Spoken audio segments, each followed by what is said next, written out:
So, Donbrothers episode 44, we're getting closer and closer to that finale that's going to be airing at the end of February.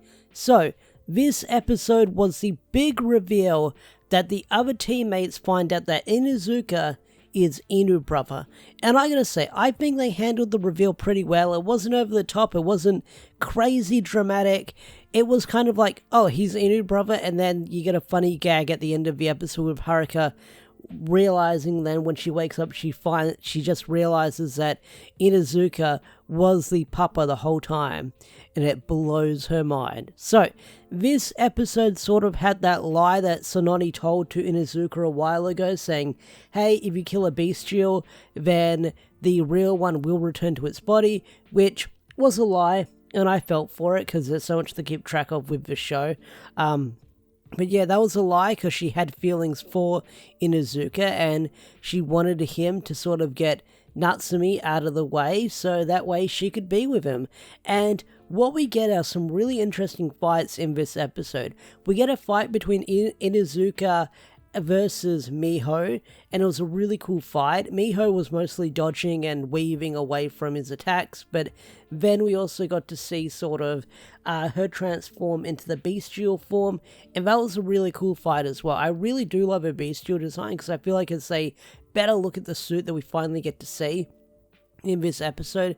But not only that, we get a confrontation in the episode between Kijino and Inuzuka, and I gotta say, it was kind of a slap fight at first where Kijino couldn't do anything and he's like flailing around like a child, and he's mad. I understand that. I mean, at the start of the episode he's locking his wife in the house, like deadlocking her from the inside, so that way he knows she's safe, and he's like, hey, don't go to work, stay home, play video games, do your thing, just don't go outside, don't go to work.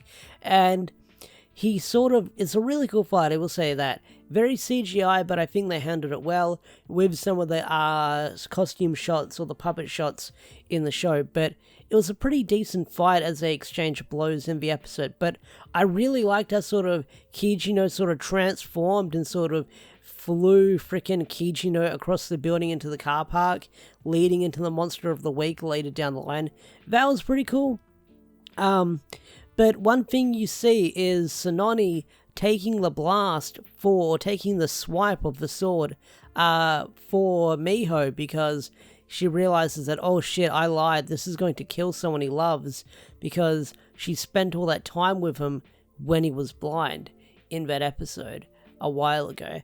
But also in this episode, I know I'm jumping all over the place, but basically the whole concept is the lie comes down, there's a confrontation, Sononi almost dies, there's a scene where Sonoi and Sonoza try to kill her, but they can't bring themselves to do it, because, you know, one of the rules is you can't get involved with humans, or you can't have emotions for humans, because that's what led to our clan's downfall, or our society's downfall in Edeon. But they can't kill her, which was a really interesting touch there, because it shows that these characters are evolving, and even though they say don't care for humans, you can't fall in love with them, you can't have attachments to it, because that's what makes us weak. At the start of the episode, you kind of see like a peaceful thing going on with Sonoi and Sonoza, where Sonoi is painting and Sonoza is proud of Haruka about her manga, and he's willing to keep teaching her. So you sort of have that relationship between those characters growing, and you can tell that more rivalries is about to form with next week's episode, which I may or may not do a breakdown for, you never know.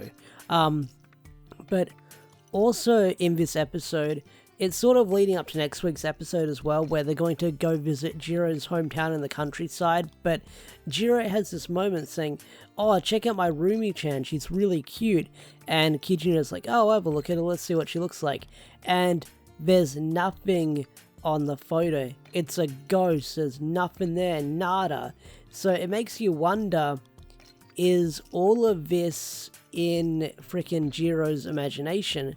Because if I remember correctly, the happy Jiro is the sort of alternate personality, and the feral Jiro is the real one. I think I could be wrong, but I think that's what they established a while back. But this episode, like I said, had some really cool moments. The Bioman tribute was really funny. I've never seen Bioman. I only know some of it through wikis and pictures and GIFs and stuff like that. But I did like how one of the bosses at the guy's work was sort of based on the villain from Bioman. And then like the guy who turned into the Monster of the Week had a tie set up, and it was all the colours of the Bioman Rangers. That was pretty neat, but not only that, when he wants people to praise him, I think they were sort of doing the Bioman pose. I'm not sure, but it was a pose that they were striking, which was really interesting. But I enjoyed this tribute because it was really wacky, really silly, but it didn't take over the entire episode. I mean, the monster does his thing, he transforms, does his thing, and then you have him show up where he's sort of in the face of Sononi, who's wounded, who somehow limped all the way to that car park. Don't know how she did it. She was really injured, probably close to death.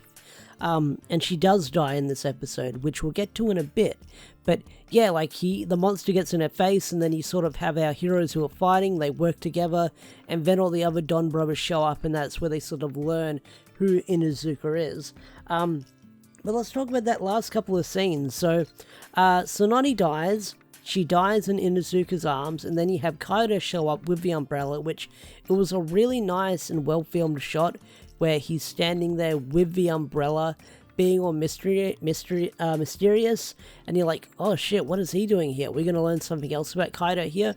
But that is something else I forgot about with this show, the point system. And Inuzuka uses all his points to revive Sononi. So she's revived, she's alive again, but Inuzuka doesn't want to talk to her. He's like, get out of my face, I hate you.